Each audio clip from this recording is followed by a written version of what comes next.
I'm a biological woman that medically transitioned to appear like a male through synthetic hormones and surgery. I will never be a man. Is it transphobic for me to tell the truth? Why is it that a couple hundred years from now, if you dug up my body, they're going to go, yep, that was a woman, had babies? Can you tell me about the procedures that you had? I've had 7 surgeries. I've had 1 stress heart attack. I've had a helicopter life ride with a pulmonary embolism. I've had 17 rounds of antibiotics. I had 6 inches of hair on the inside of my urethra for 17 months. Nobody would help me, including the doctor that did this to me because I lost my insurance. I get infections every 3 to 4 months. I'm probably not going to live very long. Was there any real discussion of the risks and the side effects? And No,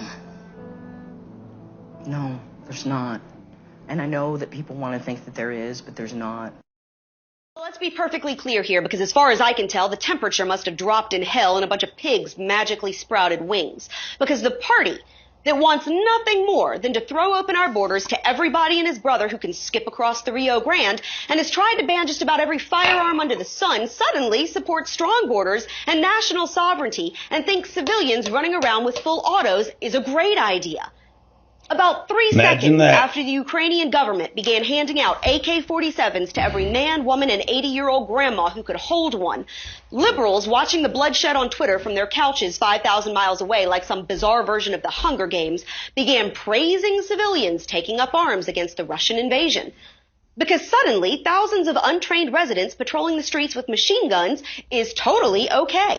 Brian, it's 2022. There's no such thing as a boy anymore, or a girl. Just a vast sea of chubby theys and thems, so coddled by their sanctimonious woke parents who think activism is virtue signaling on Instagram. If Martin Luther King could come back and see what they were doing in his name, he'd never stop throwing up.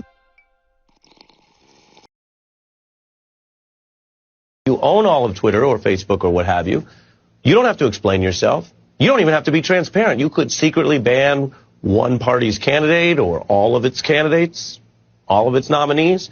Or you could just secretly turn down the reach of their stuff and turn up the reach of something else, and the rest of us might not even find out about it till after the election. Elon Musk says this is all to help people because he is just a free speech, philosophically clear, open-minded helper. Taking a photo of us? Yeah, no problem. Thank you. Okay, everybody say cheese. Oh, actually, I'm a vegan. Could you please have us say something else? Okay, everybody say tofu. Tofu is actually not as good for you as vegans think. Any CrossFitter will tell you that. It's bad for your testosterone levels. Okay, I'm sorry. How about we all just smile? Oh, if one more asshole asks me to smile. Not really an arsehole. Taking a photo for you, so... What's there to smile about anyway? Okay, would you like me to just count backwards from 3? Oh, would you like dyslexic people to just not exist? My cousin has dyslexia, so offended. Adopted. Don't even know who my cousins are, so more offended. How about this? We all put a word we're comfortable with in our heads, and I'll get the shot. No, it doesn't sound very inclusive, though, does it? I suppose you'd like us all to stand a few metres apart, would you, Stalin? Jesus Christ. Oh, I don't see what religion has to do with this. Well, I'm an atheist, so majorly triggered. Is that a comment on the gun debate? Still trying to control people. But it's not just the people. Has anyone thought about the animals? Look, this is what we're going to do. Everybody throw up a peace sign, and I'll take a photo. Wow. Cultural appropriation is alive and well. Why don't you just ask us to say kung fu? Guess what? New plan. Group selfie. Ready, set, go. Boom. And looks awesome. You're going to love it. Wait. Nice to meet you. Oh. You took it with the front camera, you stupid cyclist. Why don't the 99% of us who are not offended by everything stop catering to the 1% that are? Yeah, totally. I've been teaching first grade for like 6 months now, man, and I've been teaching the kids ABCs, the 1, 2, 3s, you know, the usual. What have your kids been learning? Well, this is an elementary school, so we're teaching them the basics. Vowels, where they put their periods, their commas. Simple things a child should be learning. What about you, Bob? My favorite anxiety of the day today is that I'm going to have to deal with coming out to my students. I'm fine. Really? I'm fine. Totally fine. I don't don't know why it's coming out all loud and squeaky, because really, I'm fine. Like, ah! Waters tells hundreds of homeless people to go home after a housing event in Los Angeles spiraled out of control. Listen to this. There are no more applications. I want everybody to go home. And I want We don't got no home. Okay. That's why we here. There's nobody in Washington who works for their people in a harder than I do. I believe you. I don't want to hear it. I believe you. So can we finish though? Honestly, unbelievable. The New York Post reporting that Waters tried to stop an LA Times reporter from publishing the story about what really happened, telling him, quote, "You'll hurt yourself and the community trying to put this together." How I start conversations about gender and sexuality with my students. But I got a lot of weird feedback where some people are like, you shouldn't start these conversations. You shouldn't talk about this with your kids. Yeah, you should. For these kids to know that a queer adult exists, to know that trans people exist and are normal, is life-changing to them. They need someone to start those conversations. Nobody should be talking to anybody's child about sexuality except their parents. I think when you're a child, you're already inclusive. You don't know. Little boys will hug little boys. Little girls will hug little girls. You can mold a child to anything. You can mold a child to be racist. You can mold a child to be sexually inclusive to others. A child can be molded because that's their mindset. They're young. Just let them grow.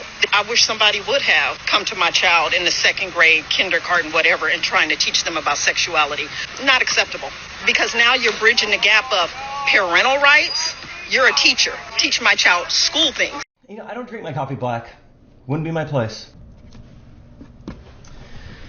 Down with the patriarchy. Now, do you want your coffee black or just like our American history, whitewashed? Fresh pot, which we should legalize. Yeah, I buy them pre-ground. I don't know why I don't use a grinder because I fully support that app. I get my coffee through a filter, just like I get to see my life through the filter of white privilege. And I'm sorry. So Joy Behar had this to say on a panel of black women. Most AR-15 owners are former military, 35 plus and married. So that's all I'm saying is that they're not just crazy people. Okay. Here's the thing. Once black people get guns in this country, the gun laws will change. Trust me.